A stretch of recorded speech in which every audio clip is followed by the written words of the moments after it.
All right, Terry. Hang on. Hi guys, welcome to today. We're out at Simbel. Now, if you look behind me, in 2011, I got to sail down this lake during the Cairo to Cape Town bicycle ride. Now, after travelling down the lake, I got to see an amazing sight. And now, look at this. Really appreciate your time. Tell me, how the hell did they find this place? Okay, Terry, it seems like, the temple after a while during the ancient time, it was disappeared, or let's say mostly covered by sand and rocks, so nobody paid attention to it. Until the year 1813, one of the Swiss archaeologists, his name is Burckhardt, who came here with a sailboat, and by chance some of the local people here guided him to the place. Some stories said maybe a young boy who showed him this temple. When this guy came here, Burckhardt, he was amazed and impressed with the huge and the impressive side of these statues. But unfortunately, most of the temple was covered with rocks and sand. He couldn't make it inside the temple. He had to go back to Luxor, tell his friends about it. 4 years later, another guy called Giovanni Belzoni, an Italian archaeologist, who was the first one who was able to clean the temple and went inside it. That's how we start to know about this impressive, temple in modern history. Guess what?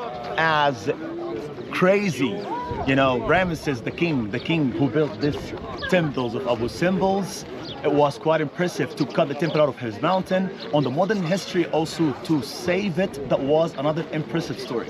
UNESCO made some kind of a competition, gave ideas, or open the field to accept different ideas, how guys were going to move these two mountains, this one here and the other one he built for his wife, before it's too late, before the flood season. And it seems like many ideas came from many companies. A company called Stockholm, it came with this smart idea to cut the mountain in two pieces.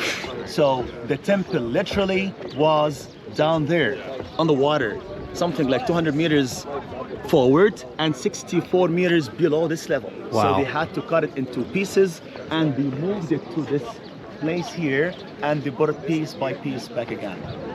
And that took them about 40 years, from 1964 till 1968. At 1970, both temples were open for visitors to see. Wow. Well, there you have it. 3 minutes tell you the whole history of Simbel. Hey, thanks, champion. No worries. Enjoy All right. it. Thank you. All these statues here are all of Ramses the Great, or Ramses II, as he's more commonly known.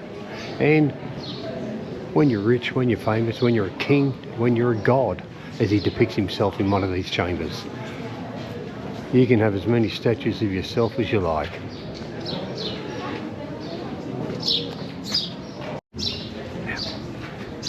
You'll see here where you can see the image there is that of life. So you can see Hathor, the mother, she's now going to hand life to, I think that is Nefertari, who happened to be one of the most loved wives of Ramses II, although he had a lot of wives and he ended up having over 100 children. Very busy man. Who would, oh yeah, 100 children, that'd be fantastic. Oh, this is it in here. So you'll see 3 statues of Ramses II, the one on the far right that we can see. That's him depicted as a god. And that's a god on earth. Impressive.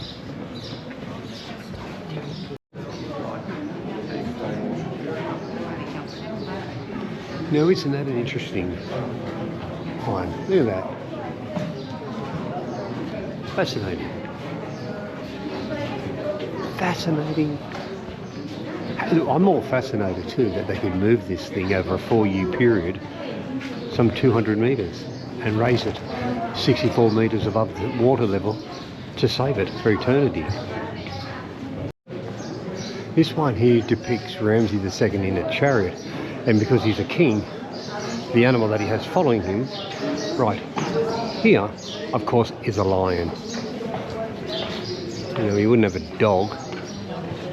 Always shows himself in, as a ruler, as a king.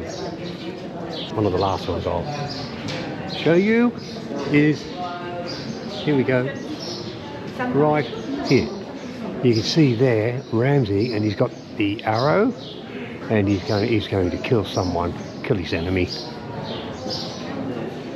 But always depicts him as the hero, the warrior. There was a fight that he was involved in called the Battle of Carthage, and that's really spoken highly during his realm of over 60 years. He was the ruler. Although when it comes to history, it will say in the Battle of Carthage it ended by agreement with the Hittites. So did he kill his enemy? Not really, that's still debatable. There we have Hathor in the middle, we have Osiris and Isis, the gods. Actually, it was interesting because Isis and Osiris married each other.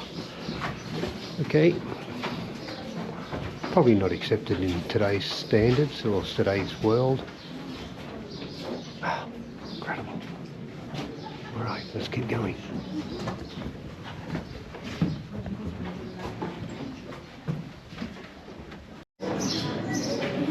Just amazing. Look at that. So could this be a bicycle? Look at that. Back wheel, front wheel. That's flash. Look at this. That's amazing. All very similar hieroglyphics, all very similar images, but here you can see they're making an offering to the king. Wow. Everyone is absolutely bowing to him. You wouldn't want to get on the wrong side of him. I think you'd be more than excommunicated. Now the next one we're going to have a look at is Queen Nefertari, who was married to Ramses II, and he thought so much of his wife, he decided, heck, why not build one of those things, a monstrosity for her. But probably because he was an egotistical guy, you can see there are 6 statues. The second from the right, second from the left is Nefertari, and of course he had to put his big head into the picture too, and there's 4 of him. So, oh, and I did say he had 100 children. Woo, busy man. We'll go inside and check it out. Now this is all Nefertari.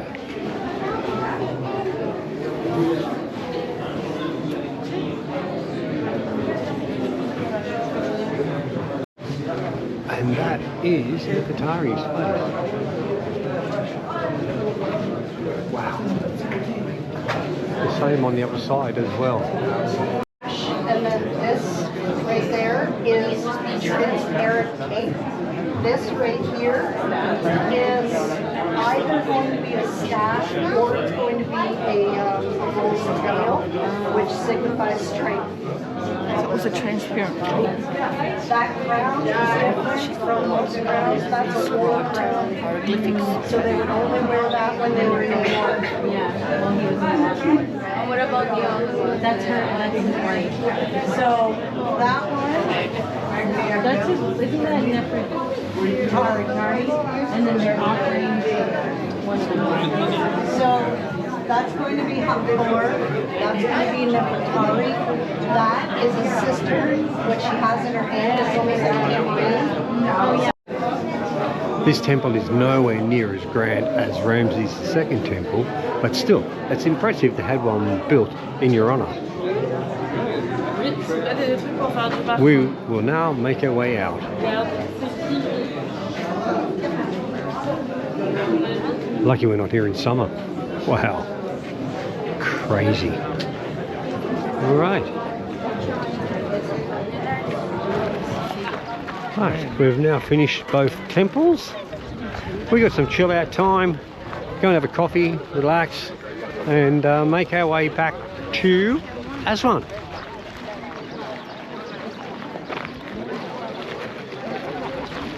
There we go. That is neat.